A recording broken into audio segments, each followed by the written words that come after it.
欢迎来到热点新闻频道，请订阅并关注以获取最新资讯。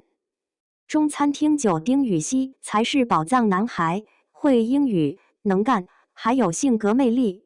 6月27日晚间，中餐厅9的第2期节目在湖南卫视播出。我估计看完了这一期之后，很多观众对于青年演员丁禹锡都好感度拉满了，因为在这一期当中，观众们可能会改变对于丁禹锡的刻板印象了。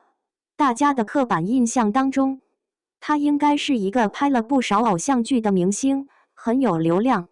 而这一期的节目之后，大家应该会重新发现一个丁禹锡，会英语，能干，性格有魅力，交流起来大大方方，并且有团队意识，有服务团队和润滑团队的能力等等。其实这一期的节目当中，从成员们领取到了银行卡之后，店长黄晓明就明显给沈月挖坑了。他直接把这张银行卡交给了沈月保管。说白了，他这是让沈月成为中餐厅的会计与出纳。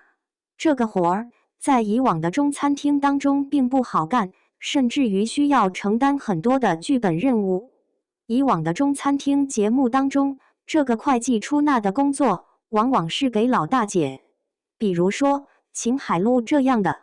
老大姐和黄晓明之间形成制衡关系，从而为后边的剧本进展提供服务。这一次，黄晓明其实是典型的综艺油滑，把银行卡直接给沈月。沈月知道个啥啊？刚来节目常驻，就直接拿着了，稀里糊涂被架上来了。后边真正的老大姐姜妍，估计要偷着乐了。因为他不需要承担费力不讨好的财务出纳工作了。这不，到了众人一起逛超市的环节上，就真的把沈月给为难住了。为什么呢？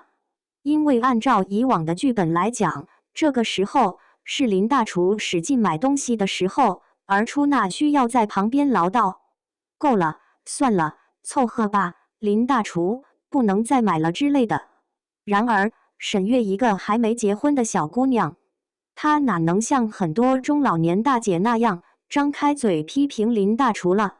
这么一来，等于说众多综艺老油子可以看沈月哈哈笑了。谁出来解围的呢？是人家丁禹锡这位青年。我跟您说，这要是主动出来解围的，那这孩子是真的心善人美啊！这个节骨眼上，丁禹锡凑上来帮着沈月一起完成这个剧本任务啊！而且丁禹锡不仅帮着沈月限制林大厨使劲消费，还没有搞硬来那一套，而是搞得非常巧妙。一面夸奖林大厨，一面搞了很多相对便宜的产品，有梗又有料，还把戏份任务完成了。沈月真的应该私底下感谢一下丁禹锡，而且这位青年是真的干事儿的，没糊弄事儿。比如说，诸位看看逛超市那4个多小时的戏码，其他明星都撂挑子蹲地上歇着了，谁没歇着呢？就剩下林大厨和丁禹锡在那忙了。林大厨忙是什么？人家是真的开饭店的，知道需要购入什么才能让菜品上桌。丁禹锡忙，则是因为他实诚，没那么多心眼了，就一心想着把超市购物任务帮着林大厨完成了。这就跟集体劳动就剩下俩人认真劳动是一个道理的。等到结账完毕，等着超市开车来送货上门的时候，又是漫长的等待。这个时候，还是丁禹锡忙前忙外，帮着和店员们沟通，并且去一个接着一个的成员传递沟通之后的讯息。这个细节非常值得注意一下。试问诸位，在青年的时候，谁能做到这个悄悄去沟通，悄悄去传达沟通出来的讯息？这个悄悄做本身就是很低调的行为，而且是家教很好的表现。谁要是有闺女，可以注意一下这个女婿。而且他不仅会流利的英语，可以和店员们自由切换沟通，还能去安抚很多嘉宾们的情绪。毕竟已经等了1个多小时了，黄晓明这位店长都不承担店长责任了，都靠着垃圾桶玩手机了。只有丁禹兮还在认真做沟通和安抚工作，这种工作魄力是可以独当一面的。